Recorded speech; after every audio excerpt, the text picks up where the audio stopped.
Fala, moçada, hoje mais uma vez, mais um vídeo aqui para vocês, mais um programa e hoje mais do que especial, porque nem sempre a gente tá com um dos melhores da sua função. E hoje nós temos, para mim, um dos melhores... a gente tá falando de futebol aqui, então já vamos abrir logo. Um dos melhores meios que eu já vi jogar, atacante, fez um gol. A gente vai falar de tudo isso, um gol que valeu placa. Mas, antes de mais nada, eu quero apresentar meu amigo Fábio Mandrick, mais uma vez aqui com a gente. Obrigado, Fábio, pela presença. E, sabe, teu 10 segundos aí de palavra. Obrigado, Maurício, pelo convite. Realmente é uma satisfação estar mais uma vez aqui no Fala Moçada. É muito bom estar aqui, né, entre amigos, entre pessoas do bem e pessoas com talento, né? E hoje a gente tem um talento gigante aqui, realmente, do nosso futebol paranaense, da música, enfim, a gente já vai falar a respeito disso. E eu digo mais, a gente tá crescendo, meu. Crescendo de equipamento, estúdio, entrando no upgrade, casa nova e o convidado que vem aqui é sacanagem. Simplesmente, Serginho Prestes, o cara que me deu muita alegria, mas me deu tanta dor de cabeça também. Né? Serginho, também. Muito obrigado, cara. Muito, assim, uma honra pra gente estar com você aqui, porque muitas histórias, sabe, nossa, entrou no cabelo. Muitas histórias, sabe, muitas realizações, muitos títulos. E pra gente, sim, é sempre uma honra e é um motivo de muito orgulho ter você à mesa aqui com a gente. Eu que agradeço, Mandrick, o orgulho é meu, a gente sempre bater papo com amigos, conversar com as pessoas, com os teus espectadores aí, é sempre legal a gente estar relembrando de histórias bacanas, com o Mandrick aí, toda a galera que vai estar nos curtindo, vai ser um papo super agradável e estou aí à disposição para a gente falar de tudo. Né? Falar de tudo, futebol, música, aí vai tudo, né, Fábio? Vamos que vamos, né? Cara, eu vou te dar, uma coisa que eu nunca fiz na vida, eu vou te dar a honra de fazer a primeira pergunta. É mesmo? Então tá bom, né? Bom, o nosso Serginho Prestes, né? Esse é o nome dele, mas que lá no Dente de Leite era chamado de Bolacha. Como é que o Bolacha virou o Cabeção? O meu apelido principal sempre foi Cabeça, né? Cabeção, né? Por causa do tamanho da cabeça, né? Hoje a cabeça tá do tamanho do corpo, né? Antigamente o corpo era mais magrinho, e aí a gente tive esse apelido de moleque. E Bolacha porque me falavam que eu tinha a cara de Bolacha Maria, né? O cara redondo, né? Então aquelas bolachas Marias que antigamente, não sei nem se existe, mas antigamente tinha, né? E aí o pessoal brincava, né? E ficou, eu gosto muito, né? A maioria dos meus amigos mais próximos me chama de cabeção ou bolacha mesmo, né? Puxa, que legal, né? Que é cabeção. Mas você começou, né? A tua primeira contato com o futebol. Foi aqui, foi na base, foi na várzea? Eu sou lá do Boa Vista, do bairro do Boa Vista, né? Então a gente tinha um time do bairro lá, chamava Corintinhas do Boa Vista, onde hoje quem conhece a região é o Cassiopeia, né? O conjunto residencial Cassiopeia, na Via Rápida lá. Ali era todo aquele terreno ali, todos aqueles conjuntos que tem um ao lado do outro ali, era o campo do Corintinhas do Boa Vista.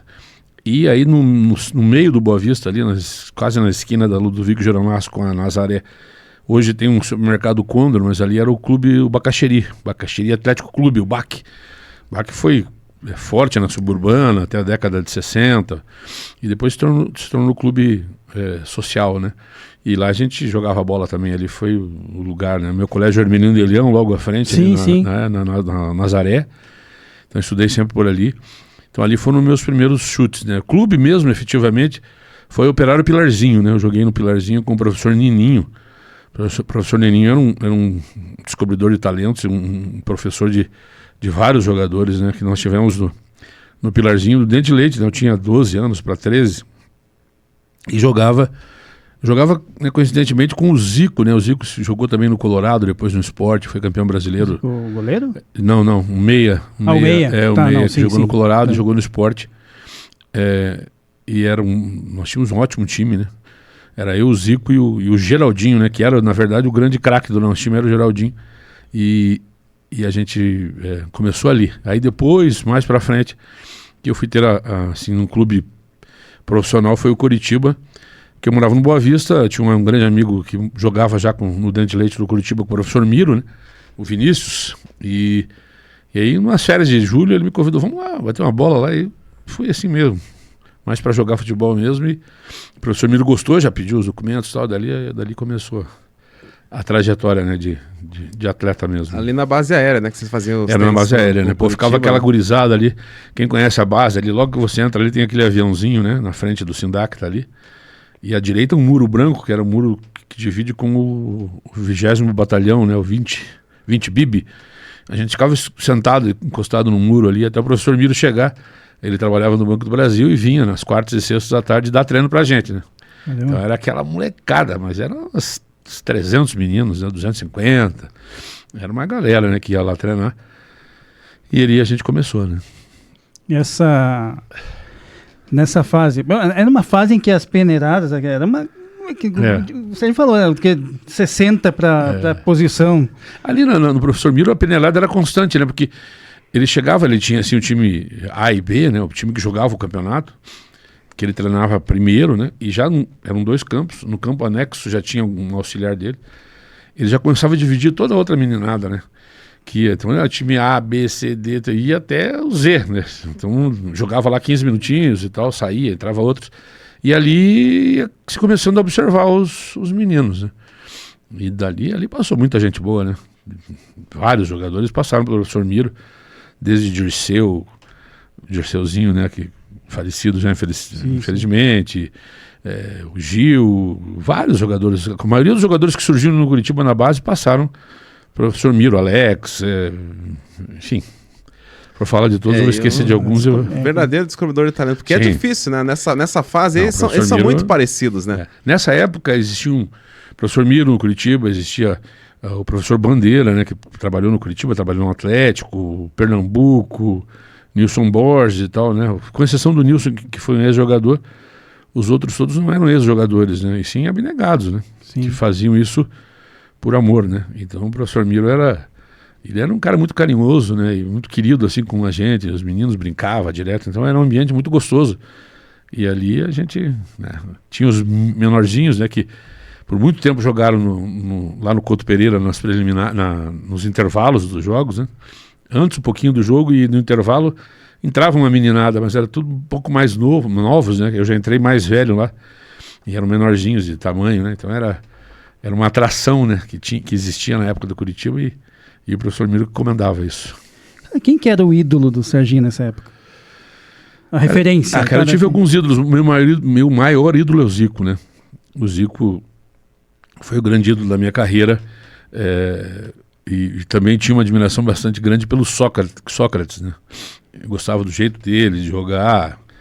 Comecei a jogar com a tornozeleira por cima da meia, tal, só para imitar, né?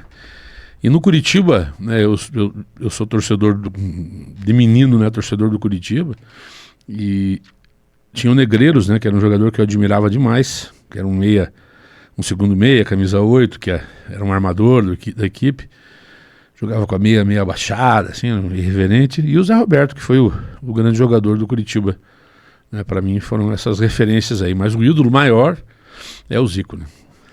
Bom, você falou dessas lendas, né? O Zé Roberto, né? O próprio Leocádio, Aladim, todos eles do time de 72 e 73. Isso, que foi o maior time da história. Esse foi o grande time para você no Curitiba? O grande time do futebol paranaense. Eu acho que o futebol paranaense nunca teve um time com essa qualidade, né? Porque você tinha craques jogando na defesa, né?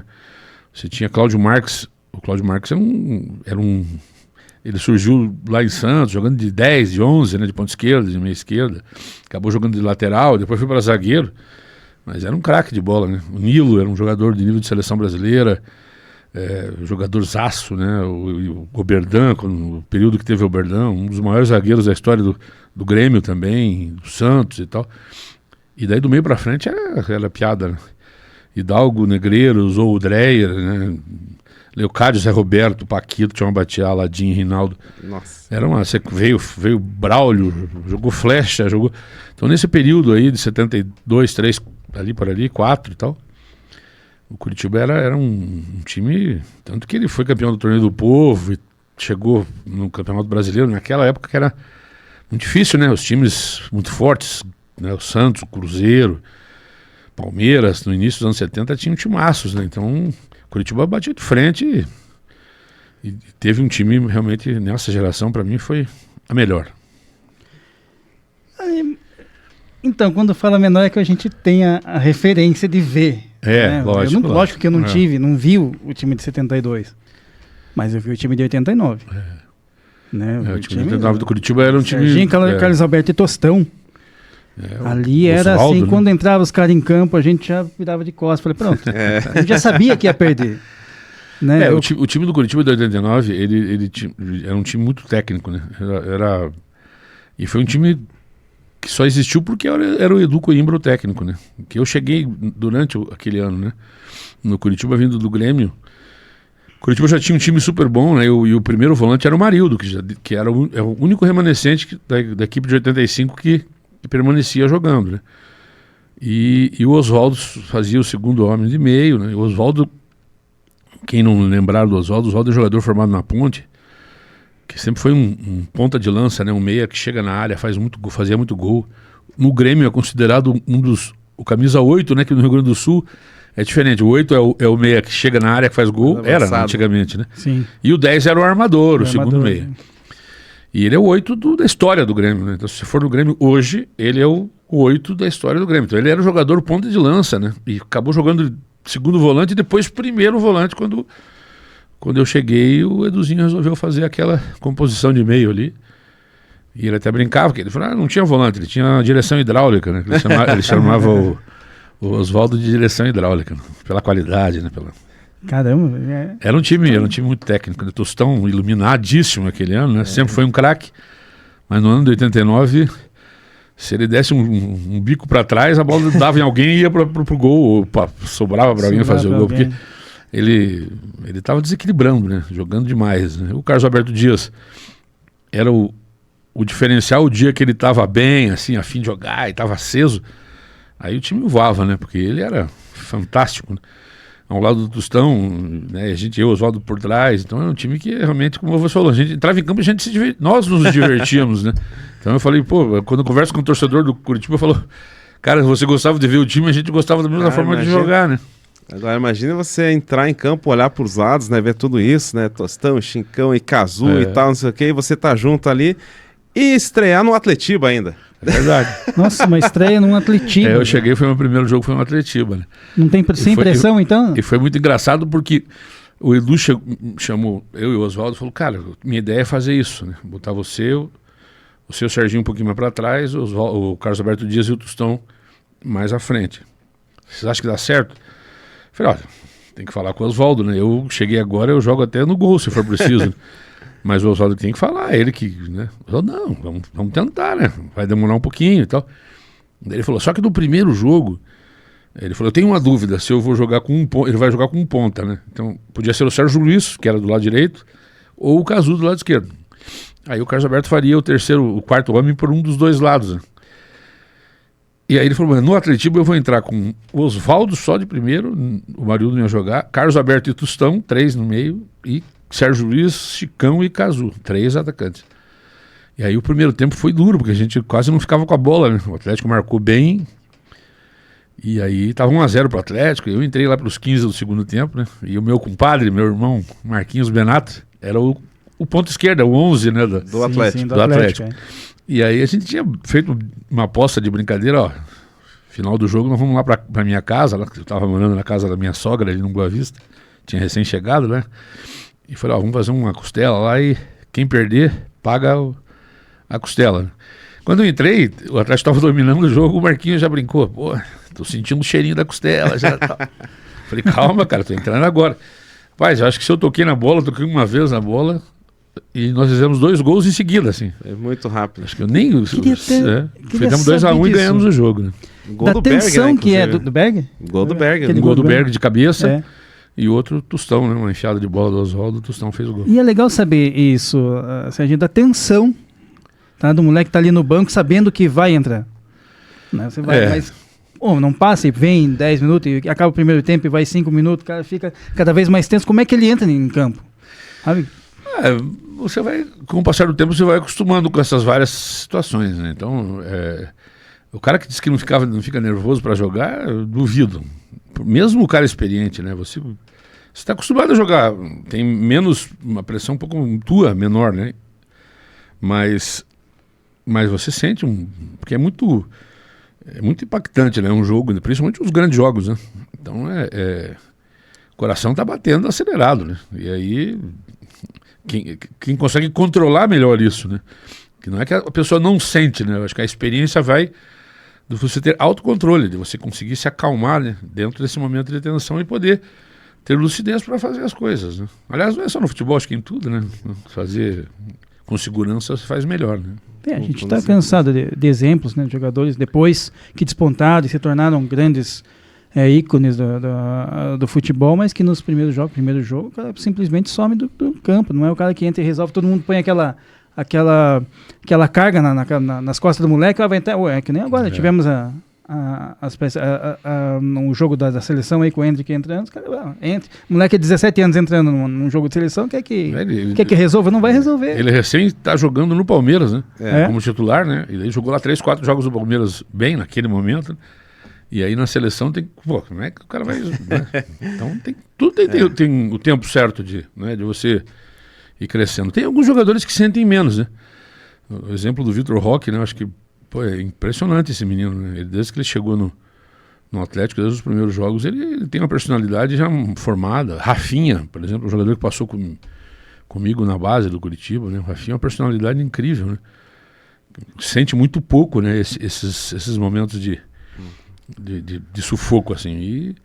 E alguns sentem um pouco mais, demoram mais a se ambientar, mas... Agora, você, na idade deles, você estava no Pinheiros, né? O Pinheiros, nessa época, treinava no campo do Iguaçu, lá no Santa Felicidade, é isso? Né? Não. O Curitiba, o Dente Leite, o juvenil do Curitiba treinava no Iguaçu. Daí, quando eu cheguei para passar para o juvenil, já era lá em Santa Felicidade, né?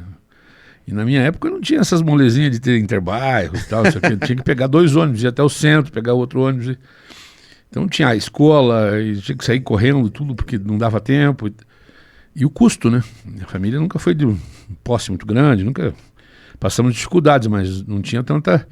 Se você pegar o valor de passagem de ônibus para ir e voltar 4 ônibus por dia, só no final do mês, valor de hoje, no final do mês você vai ter um valorzinho considerável, né? Sim. Então E aí, por coincidência, o Curitiba não dava nenhum tipo de auxílio na época, né? E meu pai era muito amigo meu pai e meu tio, né? Principalmente um tio meu, muito amigo do senhor Raul Passos, na época, que era o presidente do Pinheiros. E ele falou com o senhor Raul, o filho do Almir joga bola bem, legal, meu sobrinho, tá? Vem aí fazer com o Milton Nofick, né? Outro guru, né, da gente, né, dos meninos, né? O seu Hamilton do Pinheiros. E aí marcou, eu fui, passei já no primeiro dia, só que o Pinheiros a gente ia até a Kennedy, e daí ia de Kombi, né, lá pro Operário Mercedes, lá em Santa Felicidade também. Só que o Pinheiros dava ajuda de custo para passagem, né? Então não tinha despesas, né? Daí eu jogava mais por questão de jogar, né? Assim, jogar bola, né? Não sonhava, vou ser profissional. Então, não tem essa. Vamos jogar bola, então vamos. Né? Daí comecei no Pinheiros. No Pinheiros eu fui até o profissional, joguei os primeiros anos e tal, e daí seguiu a carreira profissional. Mas o final da base, quer dizer, a grande parte da minha base foi no Pinheiros. No Pinheiros você teve uma passagem assim, de destaque, sim, visto que depois né, seguiu. Qual que era a importância na sua formação, tá, dali para frente? A importância de encontrar um time com Dionísio, com Toinho... Total, né? Não só eu, né, mas a minha geração foi abençoada, porque esses jogadores que você está falando, né, o Toinho, o Dionísio em especial, o Marinho, o Ramírez, são jogadores que eram já experientes, muito rodados, vividos no futebol, e eram todos muito boas pessoas, né? Os caras assim que compravam, né, as nossas brigas, né, dos meninos, assim. Então eles ajudavam demais. O Djonga brigava pela gente, né? Literalmente ele brigava. Um dia ele saiu para cima do Nilmar, né, que era o zagueiro nosso do Pinheiros, porque ele estava brigando com o Foguinho lá, o Robertson, né, que era outro jogador da minha geração. E o Djonga foi defender o Foguinho e quase que saíram na porrada porque ele não admitia isso, né? Então, ele sempre nos deu um apoio muito grande, né? E o Pinheiros já tinha uma tradição de clube revelador. E teve uma geração fantástica, né? Ribamar, Ademir Alcântara, Norberto, Marquinhos Benato, Robertson, eu e mais outros tantos, né? Que eu vou falar agora, eu vou me esquecer de vários, né? Que que jogaram em grandes clubes do Brasil, de fora do Brasil, surgidos ali, né? Então daí calhou aí. E a gente tava nessa, né? E o time era bom, fomos campeões e tal, então foi o início ideal para mim, né? E aproveitando que eu vou falar um pouquinho mais do Dionísio, ele era aquele cara, aquele leão em campo, era realmente que mandava o xerifão ali, o cara. Mas por outro lado ele era muito coração. Deus, né? Então, assim, quem me contou isso foi o Fernando Gomes, me falou uma vez. Você não sabe o que a gente encontrei eles dois no pot shop ainda, tinha aquela... Sim, viu? Sabe, lembra? Sim, tinha um pot shop. A gente concentrava ali no clímax do lado. Aí falou, você me apresentou ali e tal, cara, coração, porque até então a imagem de um garoto ali, até então muito novo, era aquela imagem do Dionísio que entra no meio dos caras, que quebra a perna dos caras. Então, e ele ficou muito mal quando aconteceu aquele lance, né? Aquele lance da fratura do Gavião, ele ficou muito mal. E para piorar ainda, acho que uma semana ou duas depois, num treinamento até com a gente, dos juniores, né? A gente tinha um ponto esquerda, que era muito rápido, ele protegeu uma bola na lateral e o ponto esquerdo tentou evitar que saísse para a lateral, né? A bola se atirou assim, deu meio um carrinho e tentou jogar a bola para dentro. E o Dionísio travou no chão a perna e o cara acabou chutando a perna dele e fraturou a perna também, né? E aí ele ficou arrasadíssimo, né? Porque o Djonga, ele não era, de longe, não era violento, né? Ele era um cara que jogava muito limpo, né? Só que ele tinha dentro dele essa coisa de impor, né? A força física que ele tinha. Então ele fazia aqueles lances mais fortes assim para dizer, eu tô aqui e tal. Então é uma forma até de intimidar o atacante adversário, né? E infelizmente alguns lances deram errado aí, e aconteceram lesões aí, mas certamente ele não... Porque, como você falou, ele é um coração gigante, né? O cara... Sim. Pô, e depois a gente continuou convivendo juntos por muito tempo, né? Trabalhamos juntos muitos anos na Rádio Banda B. Cara, o Djonga era um irmão, né? Que a vida me deu, né? E ele ter ido tão cedo assim, não tava não tava no script da vida. Né? Não tava, né? Ele tirava realmente as sacadas assim. Ele era espirituoso, né? E ele era assim... Aquilo que as pessoas viram depois na imprensa era o jeito que ele era assim, no dia a dia. Sempre foi assim, como jogador, ou como pós-jogador e depois na imprensa. Alegre, assim, com raciocínio rápido e aquelas piadas, alegria. Eu nunca vi o Dionísio triste, assim. Né? Eu vi ele chateado algumas vezes, tal, mas assim, ele triste, baixo astral, não existia isso. Né? E ele mesmo falava, tá louco, já sofri muito na minha vida. Nossa, quer cortar cana lá em Ribeirão? Isso não deixa o cara triste, agora jogar bola e tal. O Djonga, né, numa oportunidade, o Caio Júnior, não lembro se ele estava trabalhando na banda, mas acho que sim, estava trabalhando. Ele organizou um torneio de pênaltis. Né? Você vai falar isso, Você quer? Fala. E daí eu fui participar desse torneio de pênaltis, né? Então eu fiz minha dupla lá e a gente disputou na época contra o Admiral Alcântara, jogou, né? Teve outro. E o Dionísio foi lá ver, né? E era bacana que a gente, né, amadorzão total lá, e com o Marcelo Ortiz narrando ali a disputa, né, indo pro ar na Banda B e tal. E daí tava o Djonga lá, e o Djonga tomando uma boêmia, né? Só que na época a Banda B, quem patrocinava era a Kaiser, né? Aí eu olhei aqui e falei, ô Djonga, mas você não falou que você só tomava só Kaiser? Ele falou, não, mas essa aqui é a boêmia da Kaiser, né? o cara é sensacional, né? E por acaso esse torneio é um que você tomou não é aquele do seu Walter Xavier, né? Não, a gente ganhou do Walter Xavier aquela. E perdeu de quem? Daí a gente acabamos eliminados na semifinal. Eu quero aproveitar essa deixa de tomar pedrada, lavada. Chegou meu primo, já vem cá um pouquinho. Cuidado, não vai tropeçar na câmera aí, velho. Quero que você conte uma história aqui com esse homem aqui. Vem desse lado aqui, ó. Vem desse lado aqui mesmo. Tudo bem? Ó, você tropeçar aqui, você vai pagar multa. Conta aqui o que aconteceu. Do que aconteceu com o Tony. Ai, gente, tá bom. Vamos falar esse negócio rapidinho. Seguinte, uns 20 anos atrás, né? Todo mundo novinho ainda. Todo mundo novinho ainda. A gente fazia parte do time de futebol lá no Santa Mônica. Aí tinha aqueles campeonatos no Santa Mônica. E a piazada tudo faceira, chegamos na semifinal, né? Vamos jogar com a veiarada, no nosso caso, a gente com 16, 17 anos. Aí me chega esse cara, Dida, tava o Adoilson jogando. Aí o Aladim ainda jogava, meia boca. Terminando. Resumindo, Eu sei que quando chegou no 15, metemos 3 neles. Piazada, tudo correndo, tal, metemos 3. Os caras já tudo, né, mais velho que a gente, tal, mas habilidade, experiência, tudo 3 toquinhos, 3, 4, 5, acabou. Primeiro tempo. Segundo tempo, 12, 13, 14, a gente tinha que fazer aquele famoso cai-cai, né? Cai um, o outro. E assim foi. Essa foi uma das recordações. Obrigado, já. E assim vai. É o que passagens que eu... do nosso querido Serginho aqui também. Essas peladas assim que a gente fazia em clube, né? Era muito bacana, né? E eu sempre fui assim, depois que eu parei de jogar, eu só montei time de pelada, a gente jogava direto por aí.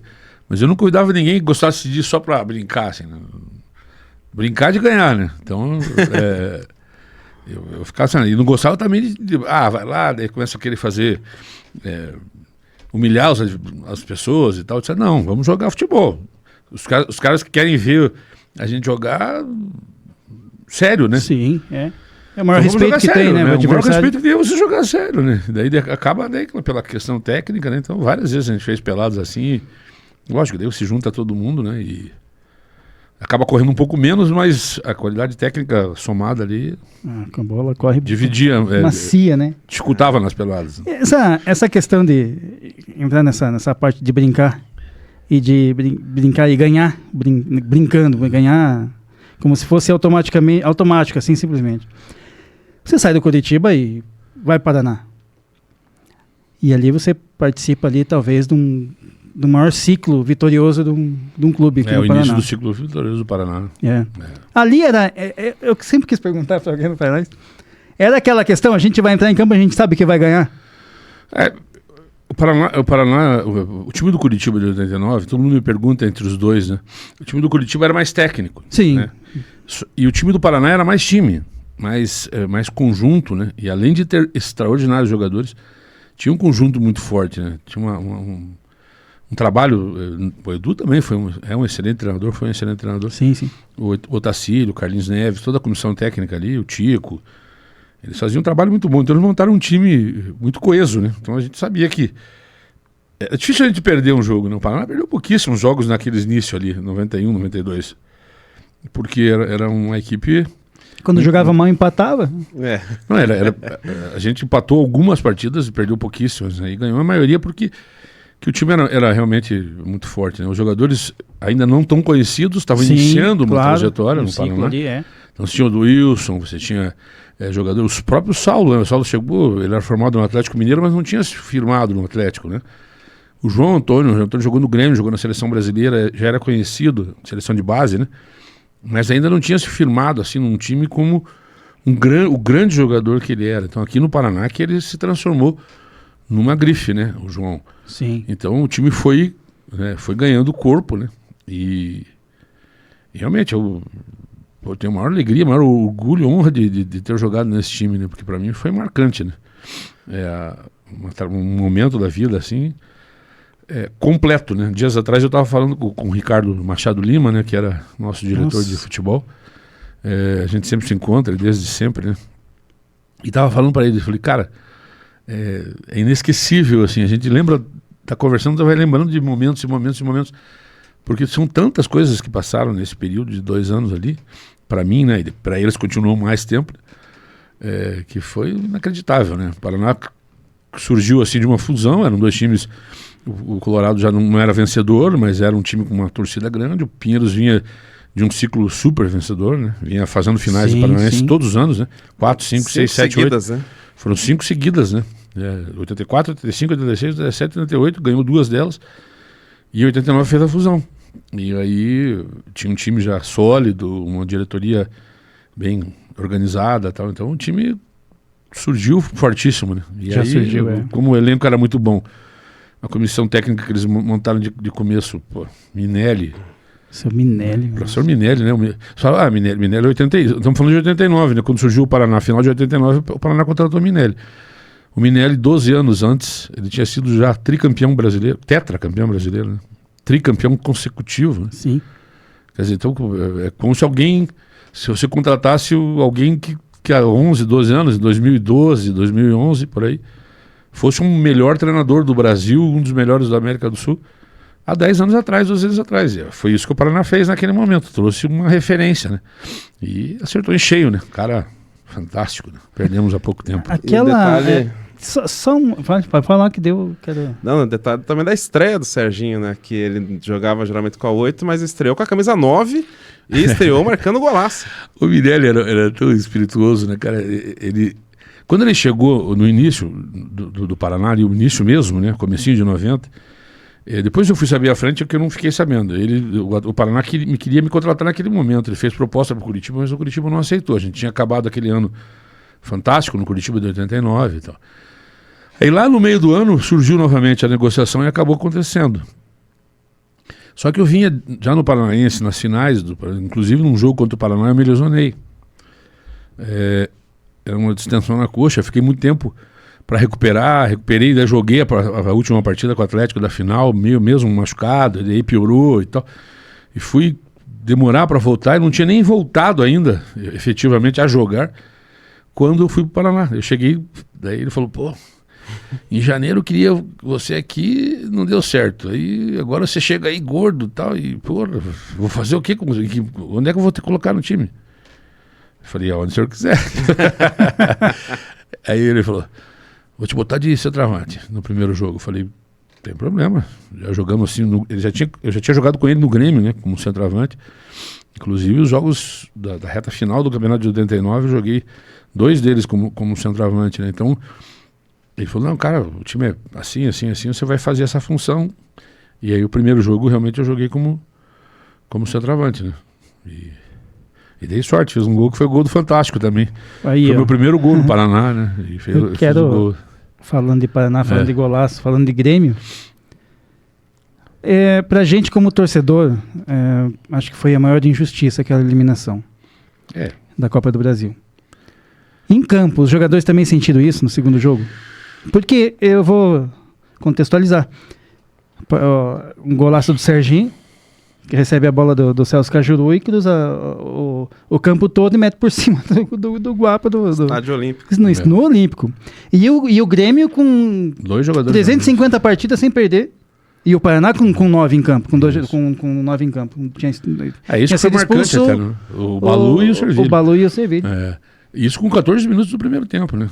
Eles foram expulsos. Né? E, pô, falei, cara, vamos tomar uma goleada, né? E aí seguramos o jogo todo, corremos muito, né?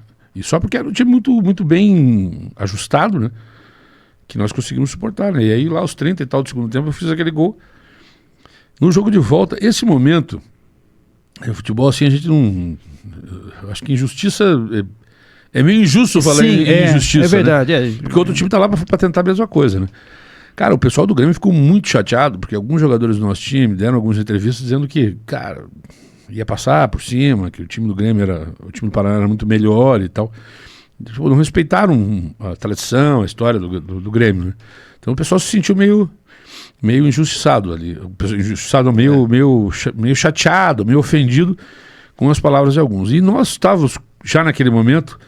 Aí a gente passou para aquele segundo estágio. O primeiro estágio era dos jogadores que estavam se firmando, né? E aí o segundo estágio é aquele que você está ganhando e fica meio assoberbado, assim, né? Então, o nariz começa a empinar um pouquinho e naquele jogo nós não poderíamos nunca ter perdido, né? Então nós ganhamos de 1-0, tomamos gol de contra-ataque. Assim, gols absurdos, né? Que não poderiam ter acontecido, mas acontecem, né? Então, assim como aconteceu no primeiro serviu jogo. De lição, né? A gente acabou perdendo uma oportunidade de chegar... não sei se chegaria ao título da Copa do Brasil aquele ano, mas já era quartas de final, né? Então aí era semifinal, final. Então era uma possibilidade muito grande de a gente conseguir um título. O time estava muito bem, né? E aí... Pecamos pela inexperiência. Pegamos por várias coisas, né? Em Copas, né? Jogava pouco a Copa, aquelas coisas todas. Foi, acho que a primeira vez, né, que o Paraná jogou. Mas eu vi até... lógico que você deve ter falado milhares de vezes sobre isso.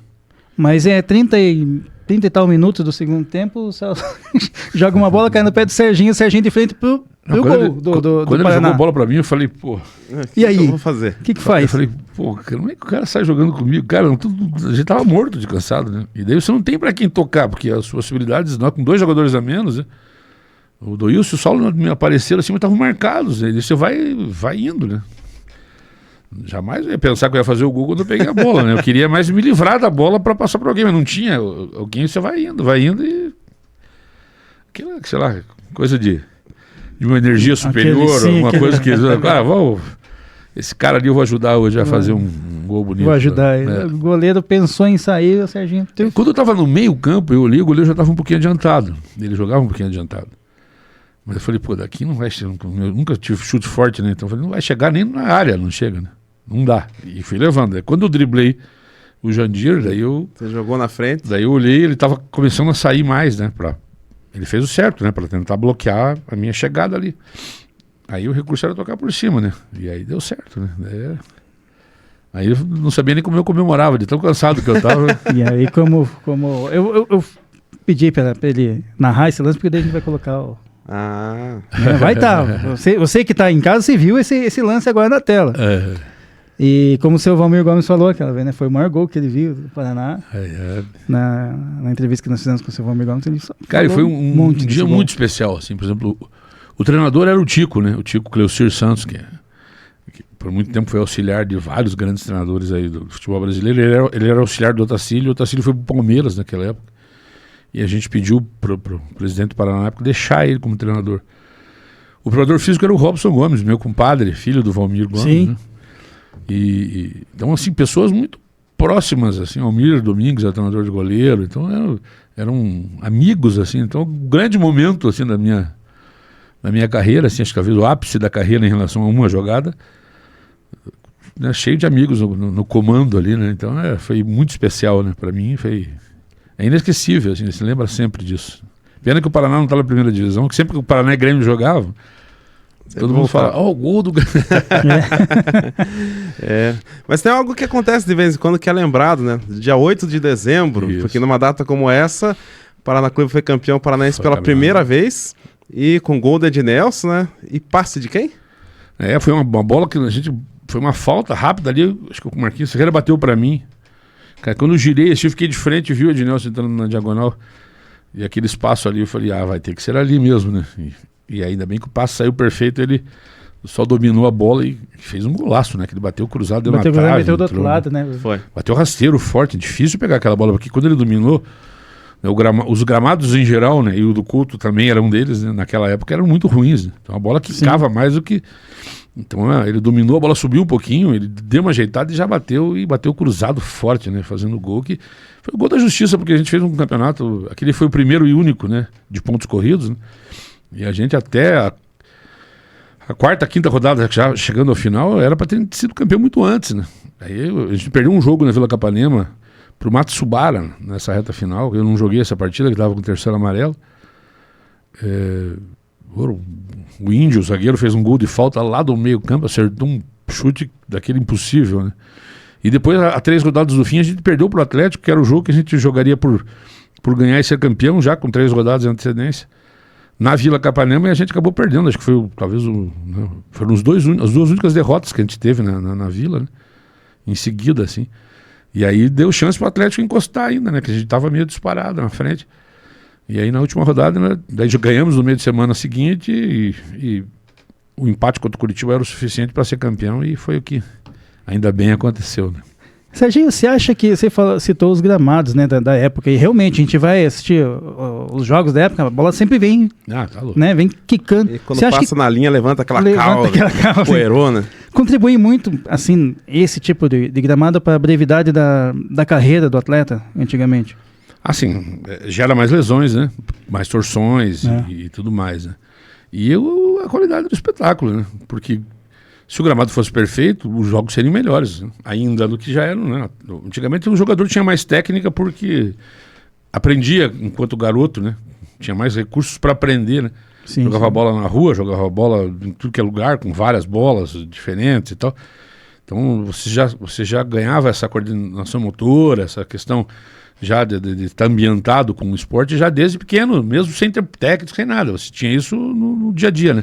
Hoje só existe tipo escolinha de futebol, tá uma coisa muito massificada, muito, né, padronizada. Então o cara não tem mais a liberdade de aprender por si, né, de se divertir e tal. Então mudou muito, né? O jogador já chega com menos técnica e mais forte, correndo mais. Então, na época, agora os gramados eram muito ruins, né? Em geral, olha, no Brasil você tinha o Beira-Rio e o Serra Dourada, só. Assim, excelentes, né? O restante era bom ou mais ou menos bom. Maracanã, Morumbi, enfim, outros estádios, né? Tinha alguns que eram muito difíceis de jogar, como o Grêmio, o Olímpico, a Fonte Nova, o Mineirão, o gramado com uns 30 centímetros de altura, alto, né? Então era difícil de jogar. Então o pessoal hoje reclama, um campo não sei o que, hoje é sintético. Cara, quando a gente jogava, cada gramado era um jeito, um tamanho. Então já era assim. Agora, não sei, eu prefiro 100 mil vezes jogar no gramado sintético, que pelo menos a bola pode quicar mais e correr mais, mas ela vem do jeito que tem que vir. Você confia no que dá ela, na canela e não dá pra... Às vezes você acaba errando porque a bola vem meio rápido e ela bate e ela toma um ângulo diferente, né? Porque ela amortece menos, né, do que a grama natural. Então você está acostumado a jogar mais na grama natural, então você calcula, né, no teu cérebro, no teu computador ali, a bola vai chegar nessa altura e ela vai um pouquinho mais alta, porque ela bate e sobe mais, né? Então às vezes atrapalha um pouquinho para você se ambientar ali rapidamente, mas, pô, naquela época era danado, né? E em termos de estaduais, assim, então tá louco, né? Aí os gramados eram nível suburbana que a gente tem hoje aqui. A maioria deles, né? Quem foi teu maior marcador? Cara, o jogador que eu tinha mais dificuldade de jogar, e também é um grande amigo meu, era o Tadeu, cara. O Tadeu que jogou no Paraná também, no Londrina. Tadeu, cara, o Tadeu, ele marcava bem, não era assim, implacável, vamos dizer, na marcação. Mas o problema é que ele jogava também, né? Então a gente tinha que marcar, e quando ele tava com a bola, se você deixasse, o cara fazia a diferença. Então jogar contra era difícil, né? Porque você geralmente jogava, os volantes só mais marcavam, cara. E ele marcava e jogava, ia pra frente, e era um baita jogador e um baita cara, né? Então foi o volante assim que eu tive mais dificuldade de jogar contra. Você falou do Tadeu e do Londrina. Você teve uma passagem no Londrina também, né? Londrina. E aí é o seguinte, né? Eu gostava de ver o Vale a Pena Ver de Novo, Sessão da Tarde não, aquelas novelas. E daí eu sempre via lá, né? Nuno Leal Maia, né? O nosso ator global e tal. E daqui a pouco ele tava lá no Londrina. Foi meu treinador. Como é que foi ser treinado por um ator global? Falei dias atrás com ele. Mas isso, cara, é verdade mesmo? É verdade. Isso foi em 95. Sério? O Londrina. Nuno Leal Maia. Um presidente. Que planeta que eu tava, que eu não vi isso. O presidente era meio fanfarrão, assim, o Caldarelli. E ele queria fazer mais marketing e tal. Então ele fez várias coisas, além de trazer o Nuno como treinador. O Nuno tinha treinado um time da Paraíba, se não me falha, o Botafogo da Paraíba, algo assim, na carreira dele, né? Ele foi jogador de futebol de juvenil, na época de Santos e tal. Depois virou ator e nunca mais teve oportunidade, mas era apaixonado, né? E queria ter essa experiência. E apareceu um clube, né, como Londrina, né, um dos grandes clubes do interior aqui do Paraná, e deu essa oportunidade para ele. Ele veio, né? Mas era hilário, né? E o Nuno é um cara muito legal, assim, uma gente boa demais, né? Então, mas entendia de futebol, né? Pouca coisa, né? Ele trouxe o auxiliar técnico dele era o Romeu Evaristo, que era o primeiro Saci Pererê do sítio do Capão Amarelo. Aquele cara que fala no programa humorístico, ele falava, sou da Jamaica, sabe? Aquele cara. Gente boa, da melhor qualidade. E eles trouxeram um cara que jogou com eles lá na Paraíba, que eram os dois também, né? Que chamava-se Severo, que era um ex-jogador. Então ele era o cara que dava, assim, efetivamente os treinos, né? As coisas, geralmente, tipo assim, os treinos de 10 anos antes, né? Que é naquele momento, né? Mas que era um treino mais parecido com do futebol, assim. Mas, na verdade, escalação, essas coisas, como ia jogar, a gente...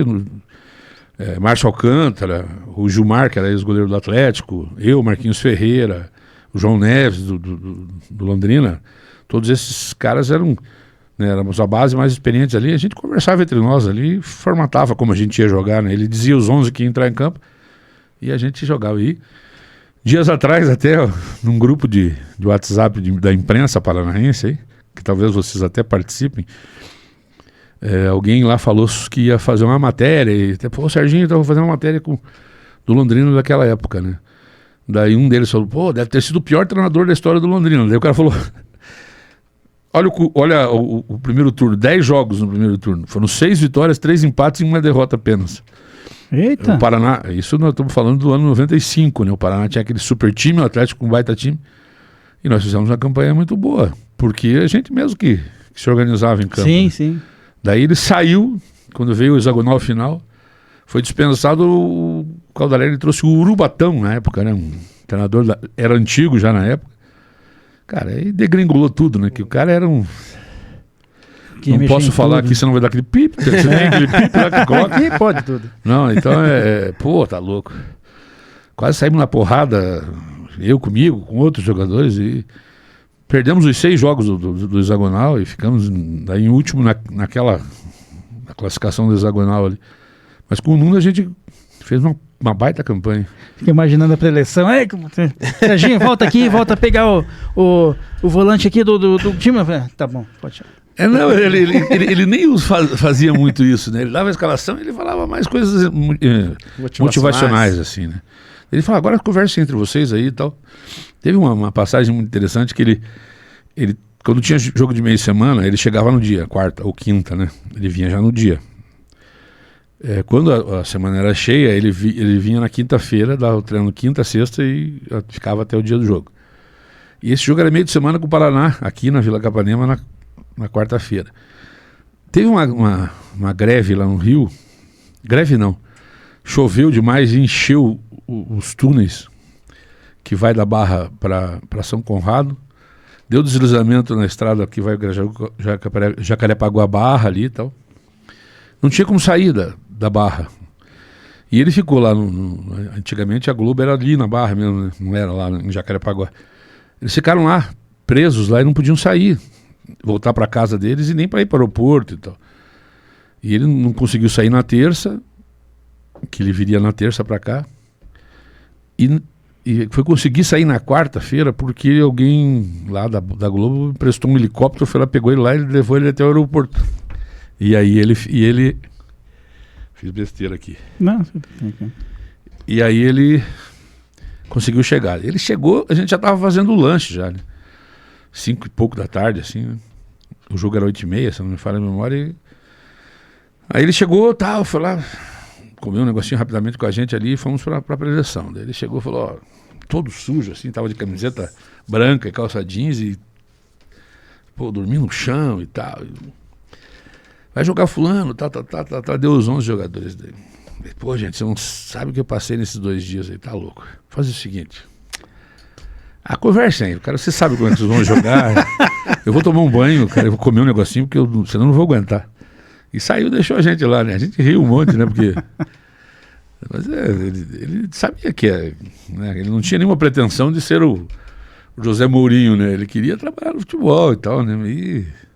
E foi uma experiência muito legal, assim, foi válida. E, falando de treinador, você também teve uma passagem em uma comissão técnica. Trabalhando com o Caio Júnior, velho. Né? Com o Caio, pô. Falando especificamente do trabalho com o Caio Júnior, como é que foi essa experiência? O Caio, assim, a gente trabalhava como treinador de base juntos em times diferentes, né? Eu era o treinador do Curitiba e eles do Paraná. Aí ele foi convidado para trabalhar no Cianorte. Sim. Eu tinha trabalhado junto com ele ali, como adversário e tal, daí eu saí do Curitiba, estava trabalhando inclusive no esporte do município de Colombo. E aí ele recebeu aquele convite para ir. Daí ele me ligou, cara, você quer ser meu auxiliar? Eu preciso de um auxiliar e tal. E acabamos indo para lá, para Cianorte, para acertar. Chegando lá, não existia esse cargo no organograma dele. Auxiliar técnico. Daí o diretor falou, cara, só se você for supervisor e auxiliar técnico ao mesmo tempo, né? Fizer as 2 funções, né? Daí o Caio falou, pô, vambora. Te ajudo aí, que for possível. Tá? Falei, tá, vamos. Daí começamos a trabalhar. Cara, foi acho que uma das grandes coisas que aconteceu na minha vida, né? O Caio se transformou assim numa referência, num irmão, num amigo. Então a gente passou muito tempo junto lá, né? 2 anos, né? E ele deu uma saída de uns 6 meses, depois voltou. Eu fiquei lá direto. E a gente fez um trabalho muito legal, né?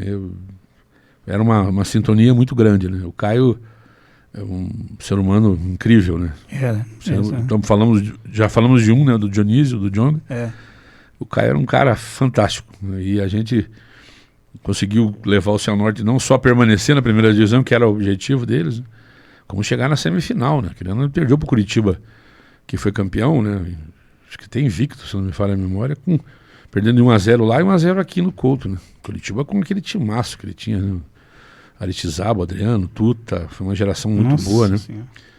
E aí com isso a gente classificou para jogar a Copa do Brasil do ano seguinte, né? Daí naquele hiato que não ia ter atividade, o Caio acabou trabalhando na Chapecoense, no Juventude, no Londrina, e depois voltou em janeiro para a gente fazer o trabalho do outro paranaense da Copa do Brasil, que daí foi o grande salto dele, né? No jogo com o Corinthians, lá na estreia do Passarella, do Tevez, do Mascherano, daquela galera dos argentinos que chegaram lá. A gente fez 3-0 lá em Maringá e aí, pô, gente do Japão ligando para ele para saber como, fazer, né, tal, que um time como o Cianorte faz aquilo, tal.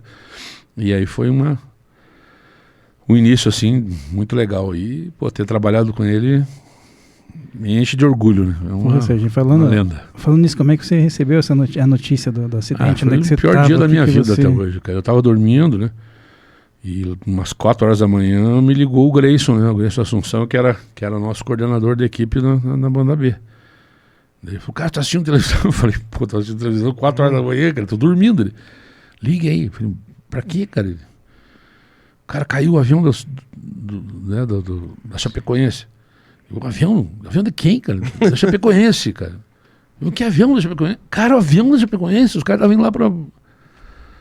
Pô, daí que caiu a ficha, cara. Já liguei a TV, dali pra frente, acho que passamos mais de 24 horas daquela tensão, primeiro de ter uma pequena esperança de que alguma coisa pudesse acontecer de bom e tal, e aí, infelizmente, né, foi um baque, né, uma coisa assim inacreditável, né, porque o Caio trabalhou muito tempo também na banda B, tinha muitos amigos lá, e pra gente, pô, aí tinha o Duca, tinha vários amigos, né, o Danilo, o goleiro, sim, claro. O Danilo foi nosso goleiro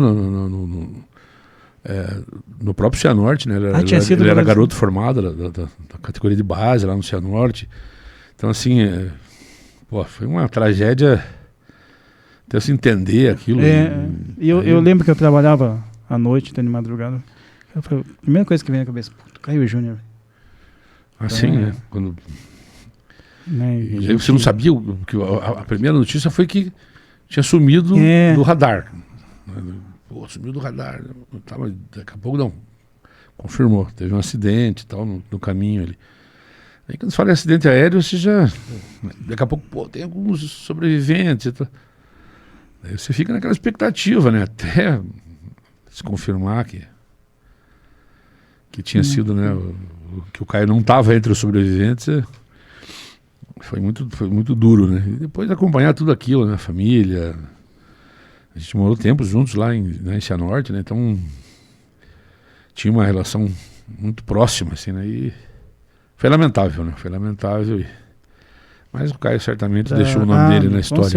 Com certeza. Eu tenho aqui, até para quebrar um pouco o clima, né? O Caio... Tenho certeza que é um amigo seu aqui que está mandando uma mensagem para você aqui, Serginho. Deixa eu ver se a gente consegue pelo menos colocar um trecho. Oi, Maurício, Fábio. Olha, falar do Serginho, para mim é um grande prazer. Eu tenho no Serginho um grande amigo. Essa amizade se fortaleceu com o passar dos anos, mas começou exatamente na época em que ele vestia com muito brilho, por sinal, a camisa do meu querido tricolor de Vila Capanema. Serginho, quando foi para o Paraná, saindo do Curitiba, ele, no início, tinha uma certa rejeição da torcida, porque, afinal, era um coxa branca em Vila Capanema. Mas ele quebrou isso com um futebol encantador, com gols maravilhosos e com seu comprometimento e identificação com a camisa do Paraná Clube. Vivemos momentos espetaculares juntos, momentos marcantes, e o mais fantástico foi quando no Estádio Olímpico em Porto Alegre, jogando diante do Grêmio, numa partida da Copa do Brasil, ele marcou um gol antológico, que mereceu de minha parte uma homenagem com uma placa de bronze colocada na entrada das sociais do estádio Dorival de Brito. Serginho recebeu a bola no meio campo, dominou, driblou 2 jogadores do Grêmio, ou mais até, não me recordo. Agora, o que é inesquecível é que, percebendo com a qualidade, com a visão de jogo, com a leitura de jogo que ele tinha, o goleiro do Grêmio adiantado, do meio campo ele bateu por cobertura. E foi realmente um gol digno de craque como ele. Um gol estilo Pelé, sem exagero. E depois o Serginho foi jogar no Fluminense, e eu era vereador de Curitiba. Primeiro que ele me ajudou muito a ser vereador. Fez campanha para mim, foi aos bairros, foi às casas das pessoas pedindo voto para mim. E olha que ele era petista, hein? E eu era do PFL. E depois eu fui ao Rio de Janeiro quando ele foi para o Fluminense. Passei alguns dias no Rio junto com ele. Levei para lá o nosso Cláudio Anão, Claudinho Castro, que foi mascote do Paraná com o Serginho. E depois foi mascote do Fluminense também com o Serginho. Tem histórias muito boas desse tempo aí do Serginho no Fluminense com o Claudinho de mascote. Mas se for contar essa história, eu vou tomar o programa todo de vocês, né? Eu quero dizer que o Serginho mora no meu coração. Nós recentemente trabalhamos juntos na Secretaria de Estado do Esporte. Foi um curto período de tempo, mas eu fiquei muito feliz porque eu podia vê-lo todos os dias, abraçá-lo, cumprimentá-lo com muito prazer. Também tive o privilégio de lançar o Serginho no rádio. Por quê? Eu trabalhava na Rádio Clube Paranaense e o Sidney Campos era o chefe da equipe. E conversando com o Sidney, eu disse a ele, olha, eu vou convidar o Serginho para fazer um jogo comigo. Recordo que foi um jogo do Paraná contra o Rio Branco, em Paranaguá. Fomos juntos, ele foi de convidado, e a partir dali ele dominou o microfone e acabou sendo contratado pela Rádio Clube Paranaense. Hoje é o sucesso que é como comentarista. O meu forte abraço, a minha alegria de poder participar e homenagear este que é, sem dúvida, um dos ídolos e dos grandes amigos que o futebol me proporcionou. Valeu, Serginho. Valeu. Quem é? Grande Josias Lacour. Grande Josias Lacour. Essa voz é impossível não saber. Não tem como, né? Cara, como foi essa experiência? Tudo que ele falou aí, cara, passa um filme na cabeça. Vê como a vida da gente tá interligada, né? Ele também cobria, né, em algumas situações, o Pinheiros lá atrás, né? Só que ele sempre foi colorado na época, né? Ligado ao clube, né? E foi o cara realmente que me convidou e que me deu a primeira oportunidade na imprensa, né? E tivemos muito grandes momentos na clube, né? Aquela equipe fantástica da clube, né? E aí, assim... Pode continuar. Ah, tá, desculpe. E aí a gente teve aquelas passagens durante 2 anos, né, praticamente 2 anos trabalhando juntos na clube. E depois acabamos trabalhando também no esporte, né? O ano passado, né? Aliás, esse ano ainda, né? Sim. No esporte do estado do Paraná, né? E essas questões, ele citou ali da época da campanha, ele... Cara, Serginho, você vai me ajudar. Vou ser candidato a vereador, né? Falei, pô, José, tá ok. O que eu posso fazer, né? Então, não. Pô, me ajudar aí quando for conversar com as pessoas e tal, com a torcida. Aí me deu os negocinhos dele lá. Eu falei, cara, pô, você é do PFL. Cara, eu era muito atuante, eu era do PT, eu era filiado, era do partido, desde 89, 88. Eu falei, cara, como é que eu vou fazer? Como é que eu vou te apoiar? Não interessa e tal. Daí eu falei pra ele, cara,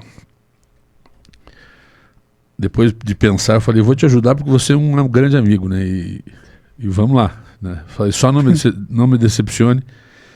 Se um dia eu souber que você fez alguma coisa errada, a nossa amizade acaba aí, né? Daí ele, não, pode ficar tranquilo e tal. E realmente Foi um orgulho. E essa história do anão, cara, ela é... Queria saber isso. Não, você conhece o Claudinho, que é ator?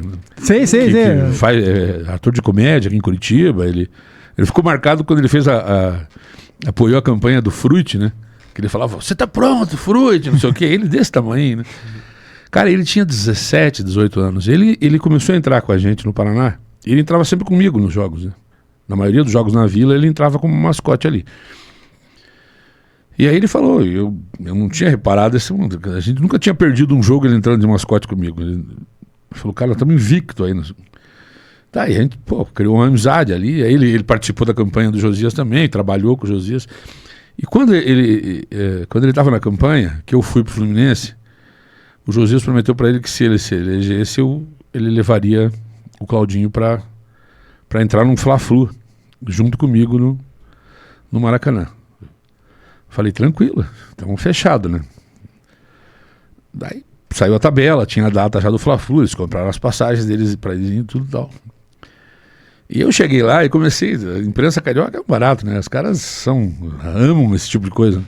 Cheguei lá e falei, não, e outra, esse detalhe é o seguinte, eu não perco para Rubro Negro, primeiro, não... Só perdi um jogo na minha vida para o Atlético naquela época, né? E dou sorte contra Rubro Negro, né? Os caras, olha, Flamengo, é Flamengo. Eu falei, cara, o negócio não tem comigo. Ainda mais que eu vou trazer um talismã que eu tenho, né? Pro primeiro Fla-Flu. Né? Tá, mas eu falei, não, vocês vão saber só no dia do jogo, né? Aí ficou aquela na semana, os caras só falavam disso, tá? E eu meio machucado, quase que não jogo. Tá?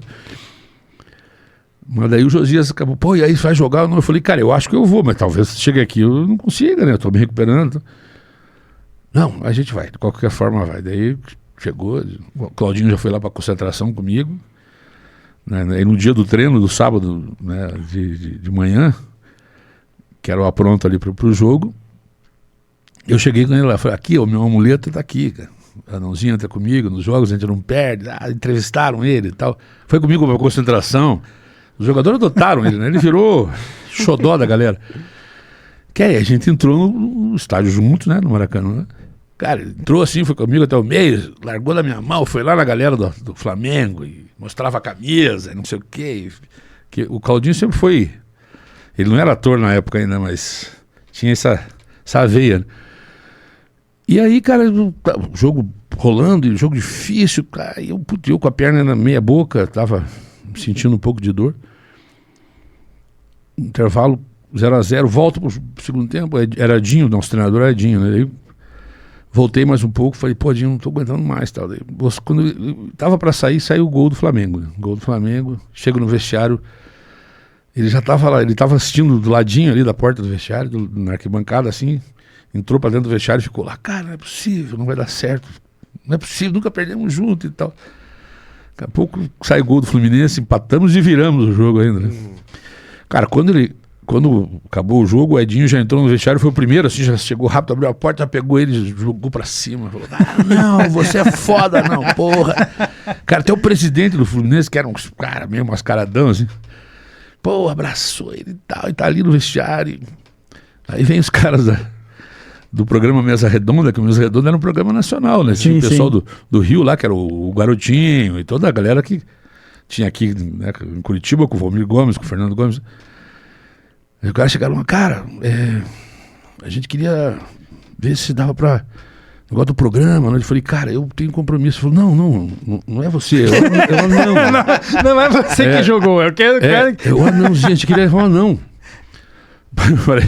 Aí o Josias já tava lá dentro do vestiário, eu falei, Josias, será que dá, cara? Ele, tá, mas vocês... Eu falei, não, então é o seguinte, né? Eu vou estar aqui com meus amigos aqui, a gente marcou de fazer um jantar aqui na casa de um amigo meu, que era perto do Maracanã, né?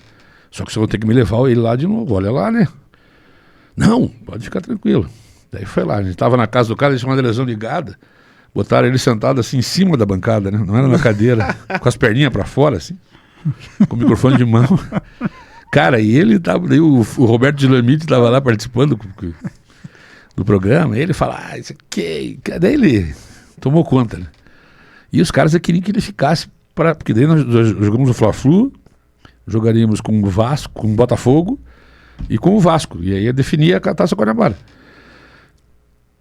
pô, deixa ele aí, dá sorte. Daí o Josias, cara, ele estuda, ele trabalha, o mundo... Se vocês forem para a final, eu prometo que daí eu trago ele para as finais. Daí eu deixo ele aí a semana toda. E fomos para as finais. E ele voltou para lá. Voltou para lá e chegou. E aquela minha lesão tinha piorado, né? E eu passei o segundo turno tratando. E voltei para as finais. Exatamente para as finais. Aí chega na semana do primeiro jogo, eu tô treinando, senti de novo. Era muscular, né? Puta, não vai dar pra jogar o primeiro jogo e tal. Pô, entrou com o Ézio, né? De mão dada com o Ézio. Perdemos 2-0 o primeiro jogo. Aí os caras da imprensa falaram, não, qual é? Esse anão pé frio e tal. Eu sou mascote do Serginho, não sou mascote do Fluminense. Eu sou paranista. Eu sou mascote do Serginho. Segundo jogo, o Edinho falou, cara, você vai jogar do jeito que for. Vamos tratar isso aí. Pelo menos meia hora você vai entrar e vai jogar. Eu acredito nessas. O Edinho tinha essa coisa mística, assim. Cara, entramos junto. Ele entrou comigo. Ganhamos o jogo 2-0. Nossa senhora! Cara, no dia seguinte, nós fomos treinar na Barra, lá na piscina da academia. Lá. Cara, todos os jornais fizeram matéria com ele. O Dia tem uma folha de meio, assim, que abre as duas páginas do jornal, fez uma matéria sobre esse anão da sorte, né? Baseado nele. Ele saiu na capa do Jornal dos Esportes, aquele cor-de-rosa, né? Que era só de esporte, que nem tem mais, mas acho que na época era muito famoso aqui no Brasil, no Rio de Janeiro. Foi capa do Globo, ele com a foto dele, todos os jogadores segurando ele assim na piscina. Tá? Então pra ele foi inesquecível, né? Pra mim também, né? Mas ele lá com 17 anos, 18 anos, teve convite através do repórter que cobria o Fluminense da Globo. O Renato Aragão mandou ele entrar em contato para se quiser fazer uns testes para estar no elenco dele, de filmes, de programas e tal. Então, assim, as pessoas adotaram ele, né? E ele ficou assim empolgadíssimo, né? E é um grande amigo até hoje, né? Hoje é um baita ator, ele faz programas, faz propaganda, faz várias coisas aí de peças, né? Muito bonitas, né? Dele... Tudo de humor, assim. É um dos astros do Tesão Piá, inclusive. É, isso. E deixa eu deixar um grande abraço pro Josias. Obrigado pelas palavras carinhosas e por tanto, né, que já fez por mim na minha vida. Né? E estará conosco aqui, hein? Tá marcado já com o seu Josias. Grande papo, né? Tem muita história. Ali tem história. Tá na hora de mandar o Serginho embora. Tem mais coisas que fazer também do que ficar jogando papo fora. Mas eu quero que você... pegue toque no assunto do que extra futebol, porque ele tem outros talentos e olha... Sim, tem vários, né? Inclusive ele falou ali do Atletiba, né? Dessa Atletiba de 89, né? Que vocês ganharam, né? E que teve a disputa da costela ali, isso, né? Isso. E aí, mas não parou por aí, porque depois vocês viraram sócios em outros empreendimentos, né? Sim. O Marquinhos Benato, né? A gente abriu uma pizzaria junto à pizzaria, né? E hoje... Ele só transformou o nome, né? Que chamava-se Padova, a pizzaria. E até quando abrimos, ele foi trabalhar em Chapecó como auxiliar técnico, né? Passou um período lá. Depois voltou e eu fiquei tocando aqui, né, naquele período. Só que daí eu comecei a trabalhar na banda B, comecei a trabalhar em Colombo, no esporte da prefeitura, e ficou muita coisa para me fazer. E daí não dava tempo, tal, acabou ficando só com ele. E ele tocou mais a pizzaria um pouco, abriu durante o almoço também. Depois optou por ficar só com o almoço. E agora ele chama-se Mercearia Benato, ali no Bacaxeri, na direção da base aérea ali, para a esquerda. E um baita almoço todos os dias, de segunda a sábado. E à noite ele está abrindo as quintas e sextas, né? Principalmente as quintas, né? E a gente faz música lá, né? Que eu também... Os amigos me levaram a me transformar em músico, né? Depois de velho. Então eu também sou... meio metido a músico aí também, né? Então eu faço lá no Marquinhos Benato, faço no Espaço de Arte no AU ali, que é também um lugar muito legal, e em outros lugares, né? Então aí começa a aparecer um monte de situação para tocar e cantar e tal, e é um prazer, né? A música é um prazer que eu tive a vida inteira e agora fazendo assim, né? Até, tipo profissionalmente assim, né? Porque é compromisso, né? Frequente com esses lugares, né? Chegou a tocar com o Douglas também, não? Qual Douglas? Do Carrão lá? O Douglas Baio, não? Não. do ET que faz ET? O Douglas Baia. Não, ele é sanfoneiro. Com o ET não, eu toco junto com o Henry Xavier, né? O Henry que toca, que faz o carrom, né? O Henry faz carrom, pandeiro, o Henry é um monstro, né? Eu brinco com ele que é monstro de feio, né? E monstro também no carrom, cara, ele toca demais. Em Curitiba eu não conheço um outro carronista aí que tenha... Cara, ele destrói naquilo, né? Então, quase todos os lugares a gente faz juntos, né? Quando precisa... É um prazer a música pra você? Sempre foi, né? Eu não consigo me lembrar de algum momento na minha vida que não tivesse música, né? Eu acordo e vou dormir, durmo com música ligado e... Coisa boa. E ouço música demais. E aí com o fator de tocar e cantar, então em festa, em férias e tal, isso era frequente, né? E agora estamos fazendo como um trabalho divertido, né? Agora, dia desse circulou uma foto aí que você tava, né, justamente com o Henry, né? Tava você e tava o Levir Coupe com um cavaquinho. Fala Sério? dessa foto aí. Fake news, né? Aliás, Levi, pô, tem mais que bem-vindo aqui. O Levir é uma figura, cara. É um dos caras mais legais e engraçados que eu conheço, né? E ele tava numa festa e a gente foi tocar lá e o Ramires, sim, né? O cavaco é do Ramires. O Ramires toca muito cavaco, banjo, violão, piano, qualquer coisa. E saiu o Levir, vou tirar uma foto aqui com o cavaco. Tá? Daí muita gente me perguntou, pô, o Levir toca cavaco? Eu falei, não, ele tira foto com o cavaco. É uma coisa, Agora o Ramires ele foi trocado na maternidade, não é possível, ele é brasileiro, né? Não pode ser um uruguaio cantar e tocar. Cara, ele é um sambista de primeira qualidade. Toca muito, né? Eu tive a oportunidade de ver algumas vezes o Serginho lá no bar do Caio Júnior, inclusive, né? Celeiro do Malte. Esse vale a pena. Eita, esse lugar aí, quem quiser ir tomar uma cerveja da primeira, lá no Bacaxeria. De vez em quando a gente faz uma música lá também, ao vivo. Lá. Ele não faz tão frequente assim, mas quando faz a gente já fez algumas, né? A última foi no aniversário dele, 12 de outubro. E aí ele tem um bar muito... É um celeiro mesmo, né? Sim. Um mini celeiro, né? Todo de madeira, assim. Muito charmoso o lugar e tal. E cerveja, atendimento, tudo de primeira. Ou seja, pra gente foi o maior prazer ter aqui com a gente aqui na mesa, porque, nossa, falar de ídolos é muito mais fácil, né?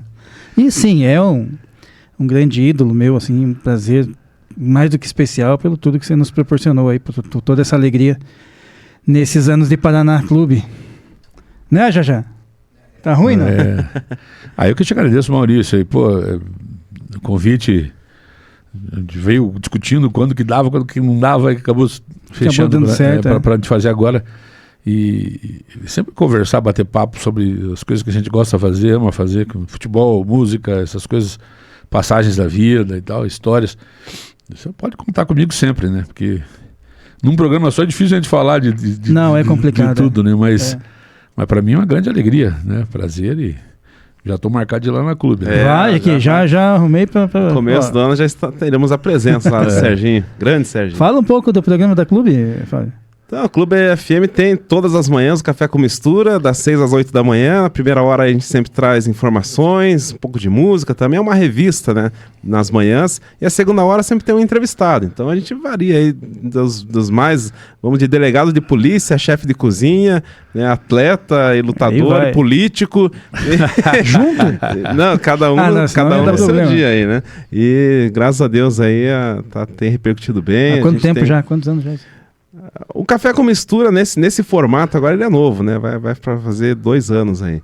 Né? Mas na clube lá já estou há quase 10 anos lá e graças a Deus o trabalho tá sendo bacana. Eu já trabalhei na Clube FM também.